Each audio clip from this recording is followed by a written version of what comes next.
What's going on, leaders? Hey guys. We are so excited that you guys are on our team. 2018 has been an amazing year, and we've got some clips from some of our favorite episodes of this podcast for you guys to check out right now. There's 3 universal components to leadership. And these are 3 things that I've seen that play out every time. And they may sound a little weird, but the first one's fellowship. Okay. The second one is self-leadership, and the third one is influence. And most of the time when we look at leadership, we're looking mainly at that influence, that how we're leading others. But I think that fellowship and self-leadership play a huge role in how effective we are in our influence. That's good. We all need to be following something, whether it's a business plan or whether it's somebody else that has a little bit more experience or who has done it before. We all need to be following something, because if we're not following something or someone, our greatest potential is limited to our current understanding. That's great. And if we take that as believers, we know we get to follow the greatest leader of all time, which is Jesus Christ. Amen. So my professor always said it kind of this way. He said, God leads me, I lead me, and then I can lead others. And I think spiritual intensity is the leadership quality that allows us the ability to tap into the power and presence of God. Man, that's good. Yeah. So it's a passionate pursuit of God and in His favor. That's awesome. Yeah. And so how have you seen that play out in your life? How does that work out for you? So it'll look different for each person, but it has changed my life. For so long, we know that reading God's Word, or I would say engaging in God's Word, is so crucial to us as believers to grow in our faith, to know who God is. I mean, everything about Him is right there. It's in His Word. So you said reading, and then you kind of rephrased a little bit and talked about engaging in God's Word. What's the difference there? So reading was what I was guilty of for a very long time. Is it was, man, I'm on my YouVersion Bible app. I got the checklist. I'm done for the day. I'm good, and that was really it, right? Yeah. Engaging as God's Word is completely different. Mm-hmm. It's really honing in on what it says right then and there, and then praying about it, just meditating on it, and allowing God to speak to you through whatever you're reading. One of the things that I have in the past been guilty of, and it's kind of the human condition, is comparisons. We're all on the same journey. Sometimes we see someone that's a little further along in their journey, and we say, man, we really want to get there. Yeah. But here's the thing, is our relationship with Christ and following Christ isn't about perfection. It's simply about progress. Yeah, I saw Bobby Grunwald. He posted something a few weeks ago on Facebook or Instagram, and he said, get 1% better this week. And we want to have those big, huge milestone moments where we have conquered the next big thing.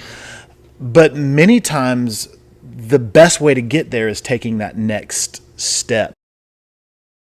We have a value here at Life Church that says that we will always bring our best, because excellence honors God and inspires people.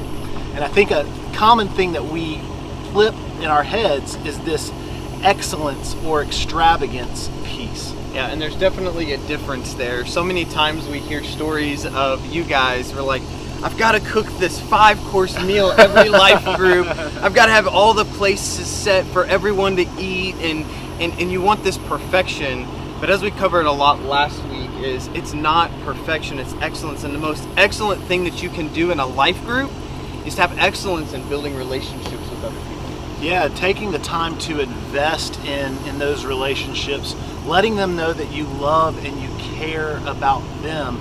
Pastor Craig always says people want a leader who's always real rather than one who's always right. We don't have to have all of the answers. We don't have to have it set up perfectly. Instead, what's best is that we come ready to care and love the people that God has entrusted to us. All right, guys. So welcome to the Life Groups and Life Missions Leadership Podcast. This is not carpool karaoke version, I can promise you. I'm not singing. We're not singing today. Maybe we'll sing a little bit. I don't know. It's going to be interesting. But yeah, you can notice our we're doing this a little bit different today.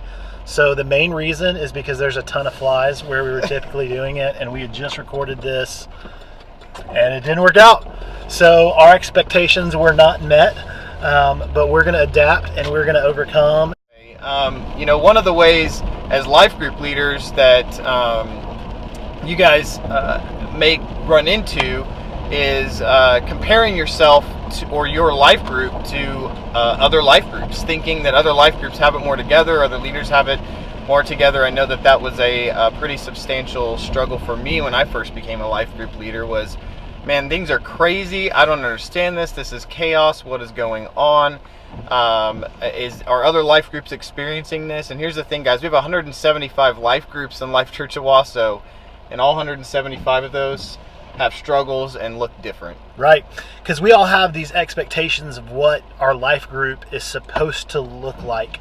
And when those expectations aren't met, man, it creates a little bit of a scramble in our minds as leaders. Like, what are we going to do about this problem? How are we going to help this couple cope with their marriage that isn't failing? I expected our group to be able to get together and in peace and quiet be able to connect with each other around God's word, and all of a sudden we're being driven crazy by our kids or our dogs, or there's all of these things that get in the way of our expectations. But as leaders, it's our job to adapt, sometimes get in the car and adjust so that we can make what we have been called to and what we've been called to do happen. One of the things that we know is everything that we do as leaders in the church is spiritual. Yeah. And one of the most spiritual things that we can do as followers of Christ and leaders is to pray to God and to listen to Him. Because there's so many things in all of our lives that we're anxious about, or we're frustrated about, or it's just dragging us down. But when we come to God in prayer through those things, it allows a huge weight to be lifted. Philippians 4:6-7, it says, "Be anxious about nothing, but in everything by prayer and petition, let your requests be made known to God." And as leaders, it's so important that we lead our people to take their anxieties, to take their worries to the throne of God, who has the power to act on their behalf. Yep. And that is the most important thing that we can do as found a lot of difficulty in resting. I always feel like I need to be doing something all the time.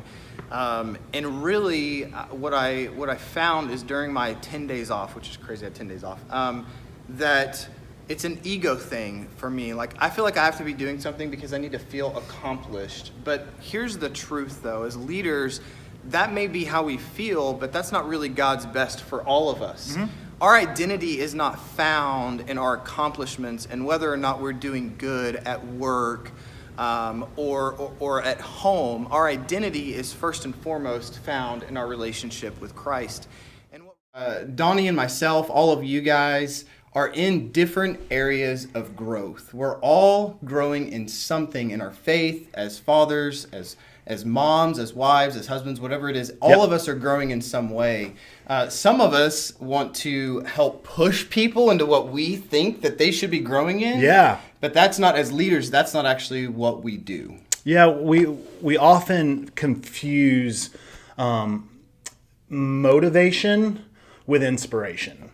A lot of times we're trying to push people into something that we know is better for them because, you know what, it worked for us. And when we stepped into that, God did a big work in us, and we were to see growth in our lives as fathers or as husbands or as mothers or as wives or in business or whatever the category is that you want to talk about.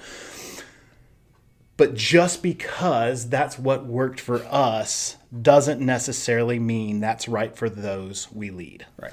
And one of the best ways to really help combat this, what we feel that people should be doing, or, our intent is great. We want the best for people. We know what worked for us and we want good for other people, is instead of talking, it's listening and asking a question. I've had multiple conversations with you guys about just that, just challenges in your life groups. And here's a great question. If you're ever looking to really pull out of your group or pull out of the people in your group what's going on inside of their heart, is to ask this one question. It's, How is God challenging you right now? And then sit and say nothing, just listen. And I would love to pray for you guys as our leaders. God, we love you so much. We thank you for who you are, for what you are doing in and through these leaders. God, I pray that you would give them wisdom. I pray that you would give them strength. And I pray that you would give them endurance as they step in to lead people to become fully devoted followers of Christ. Well, guys, we hope you enjoyed these clips. 2018 has been an amazing year. 2019 holds some amazing opportunities going forward. Wait to see what God's going to do. And remember, guys, we look forward to seeing you sooner. Whoever finds God Finds life. Like a sunbird